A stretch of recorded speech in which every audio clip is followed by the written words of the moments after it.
Hi friends, welcome back to Michelle Lynn Reads. I want to talk to you today about some books that I can't stop thinking about.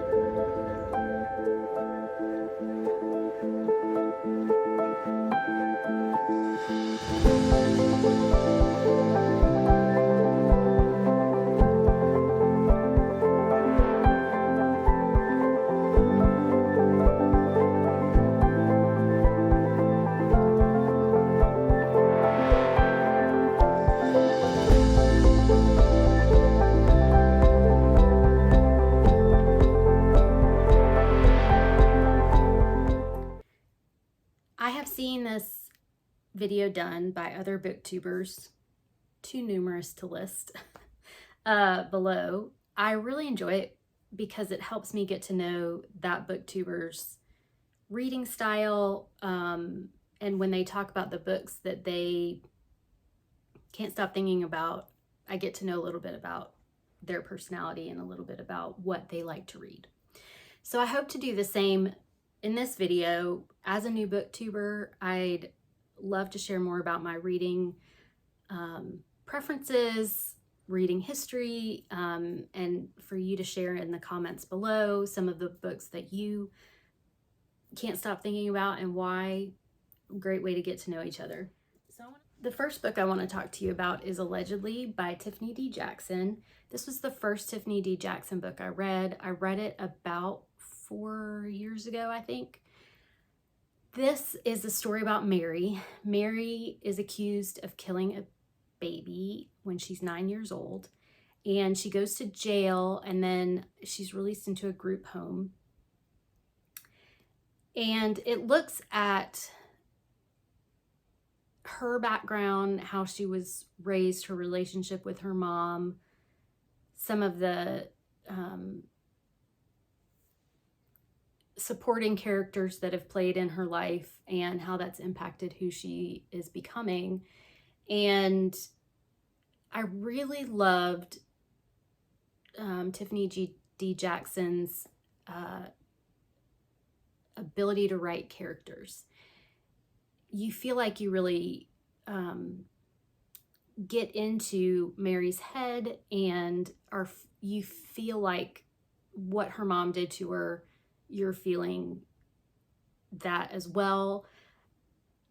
You really sympathize with Mary and want better for her. There are parts of this where you may just want to jump through the book and give her a hug, which I've said before about other books, I know. But I like that feeling. I like caring about the main character. I don't always have to, which there are some books on this list that I probably didn't. But this really introduced me to Tiffany D. Jackson's writing. I read Monday's Not Coming earlier this year, I want to say, in February maybe. Can't remember. And I know that she has several other books that I'm interested in reading. I want to get my hands on paperback copies so I can collect them. And this one book, I continue to think about the twist at the end, and if you've read it, you know what I'm talking about. And I still want to read back and say, did I read that right? Did I read that right? Yeah, it really, really packs a punch, especially at the end. So the next book I want to talk about is The Seven Husbands of Evelyn Hugo by Taylor Jenkins Reid. I know a lot of people have talked about this. Some people love it, some people don't. I loved this book. This was the first Taylor Jenkins Reid I read, and so far the only one, and I read this probably 4 or 5 years ago. This book starts out with Evelyn Hugo, who is in her 80s, and she's kind of a reclusive Hollywood actress, and she requests a specific journalist to come write her story, to meet with her and write her story. And so that intrigued me in itself, like, why is she requesting this specific journalist? And it takes us through Evelyn Hugo's life, the important parts, obviously, that she thinks are important. And I really enjoyed the writing style. And when I was thinking about this, it was because it's one of those books where I really enjoyed the writing style, but I have not picked up another Taylor Jenkins Reid to read. Even though I have, pretty sure I have Malibu Rising on my TBR. So it's, I don't know. I think part of it is I hear so much about Taylor Jenkins Reid, and I typically don't do what the crowds are doing. If that makes any sense to you. I usually like to read more obscure stuff. But this, like I said, really intrigued me. And it is everything you would think it would be. It's, you know, a life story. It's a look at Hollywood and what's expected of actors and actresses. What Evelyn Hugo dealt with as an actress, as a woman in the field. And yeah, just amazing little story that I really loved, and I might read it again. Might add this to the other pile. So the next one that I want to talk about is Ruth Ware, The Death of Mrs. Westaway.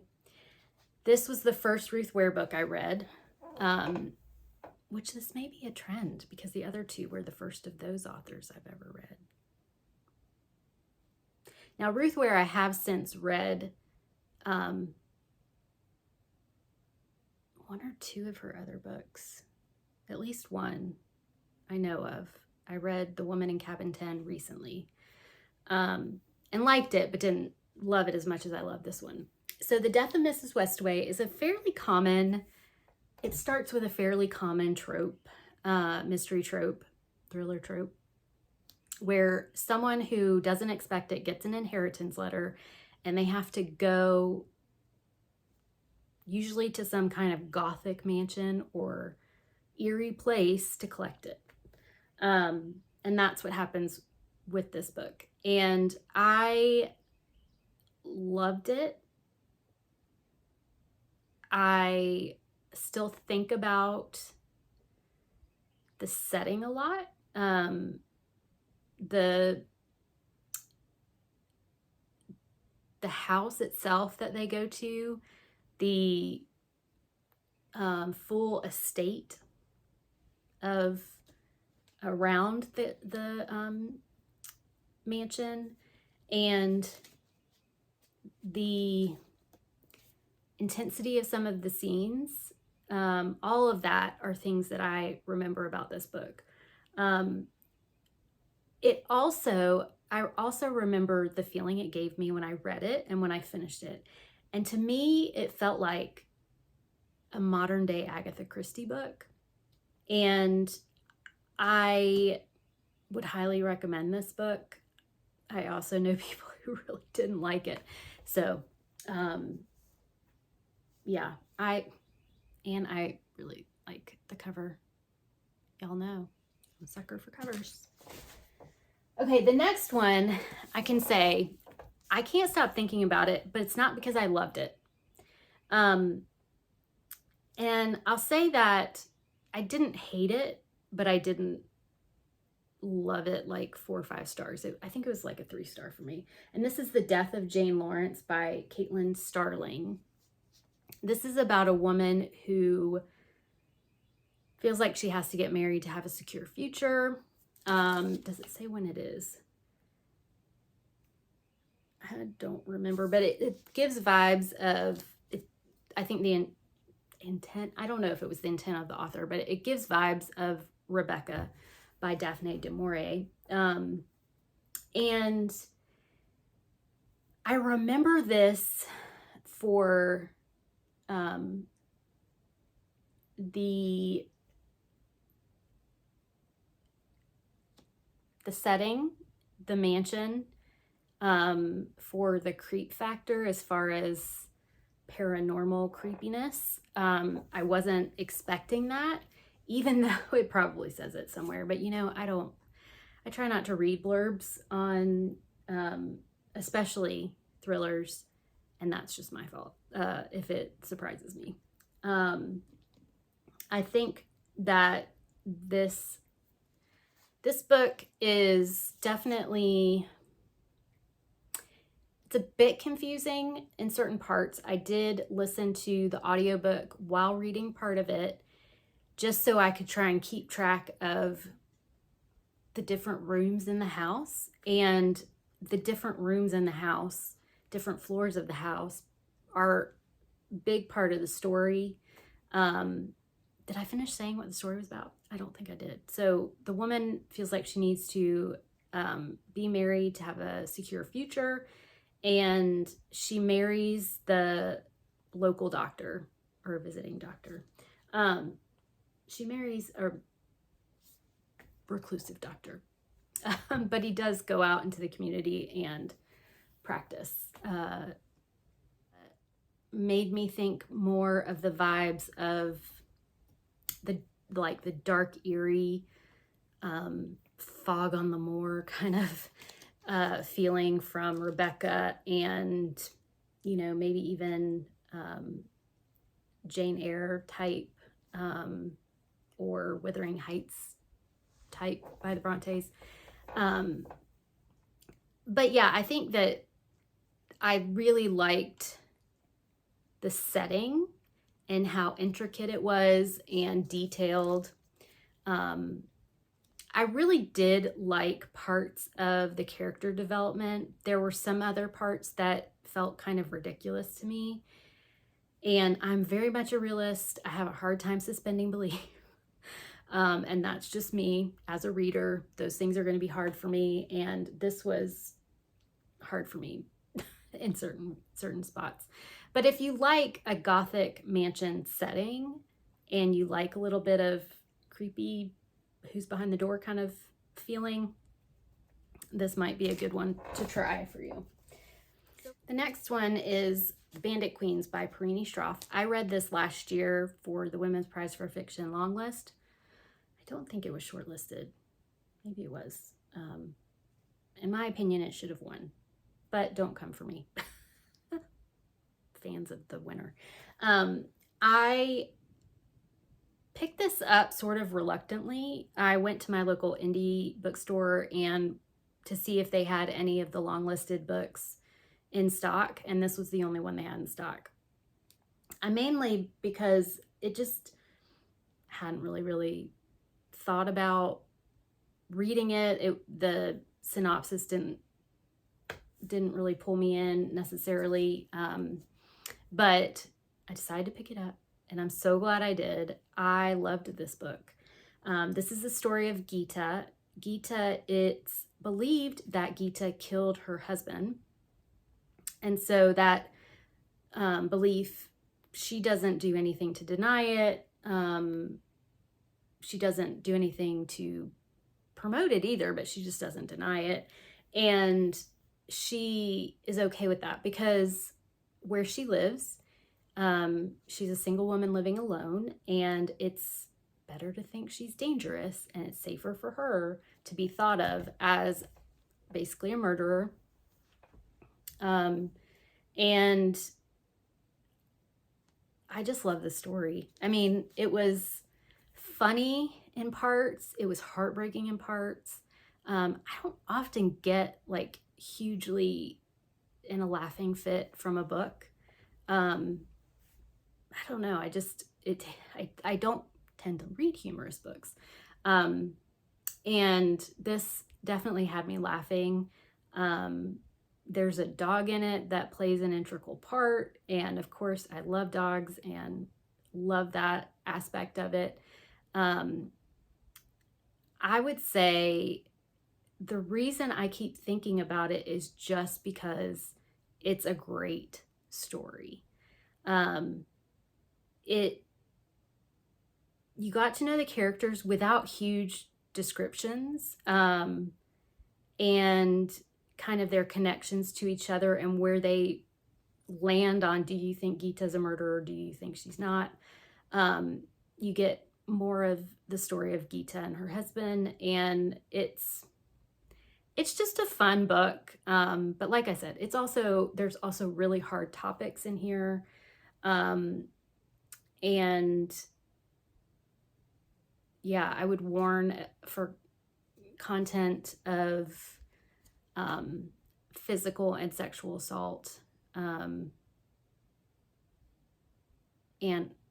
talks of murder as well, which you can kind of guess from the synopsis, or from the from the synopsis. And also, it has a purple spine. I didn't love this cover when I first saw it. I liked the UK cover better, but this one has grown on me, and I've tabbed it all up so you can tell I love it. Okay, the next one is The Memory of Animals by Claire Fuller.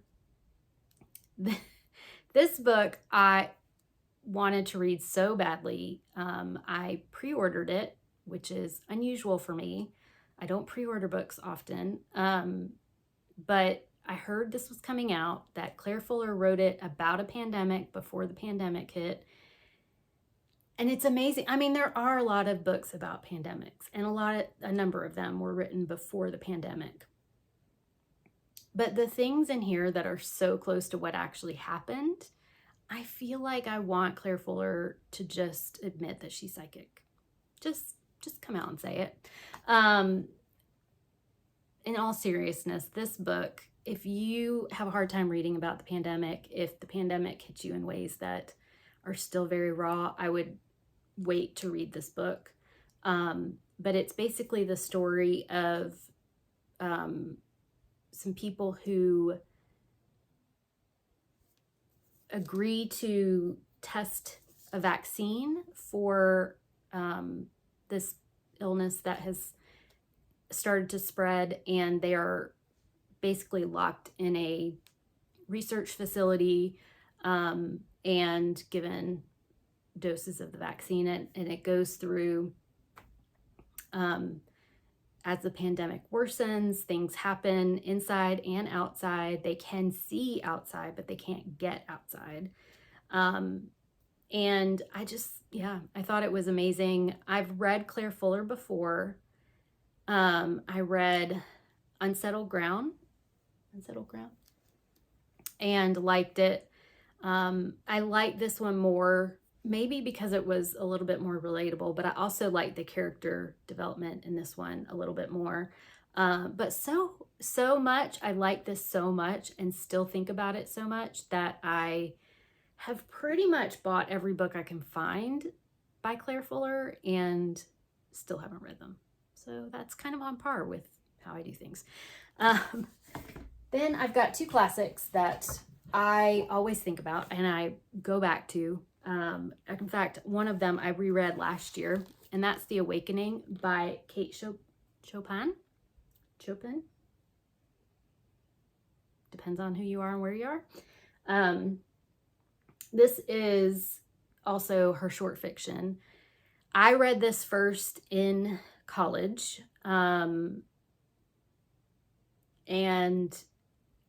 didn't love it at first. And I think part of it because I was just kind of coming into my own as an adult reader, and the way that women are treated in this time and space just makes me so mad. But that's basically the story, about, women were encouraged to marry, expected to marry, and it didn't matter if you loved the person you were marrying. It was whether they could give you a safe and secure future. And looking at the development of a woman in her knowing what she wants when society basically doesn't care what she wants. It also really looks at, what's her name? That's really bad. I can't, horrible with names. Edna. I knew that. Edna. looks at her psyche and how the choices that were kind of forced upon her have affected her mental state. She's young and she has little kids, and kind of all the expectations of that in this society that she has married into. And it follows through that. It talks about infidelity. It talks about it talks about mental health a little bit. And I would just encourage anyone who has been scared off by this in the past to try it again, maybe. And then her short stories after this is the Barnes & Noble Classic edition, and the short stories afterwards, I liked them, but definitely The Awakening is my favorite. So last book is Persuasion by Jane Austen. This is my favorite Jane Austen. Probably one of my favorite books of all time. If I were going to do a retelling of a Jane Austen book, of any book, it would be of Persuasion. No shade to Pride and Prejudice. I like it a lot. I love Persuasion. This is the story of Anne Elliot, who is considered a spinster in her late 20s in this time and place. And she was encouraged by her family and close friends to refuse the man she was in love with when she was in her, I think, late teens, early 20s, because he was just a sailor in the Navy and had no money and no prospect of a good, secure future. So she refused him, and she's basically, I think, regretted it since then. He comes back into town about 8 years later, and he is now a captain, and he is well provided for. He has a lot of money, and he is considered a major catch, and several of the young girls are interested in him and want to marry him. And so it shows kind of the relationship between Anne and Captain Wentworth, and where it goes, and how the family responds, and all the things. And I just love this book. I love this book. That's a lot of books. That's a lot of book talk. What are some books that you still think about years after you've read them? Put them in the comments below so we can chat down there. I hope you have a great day and are having some great reading time, and I will talk to you very soon. Bye.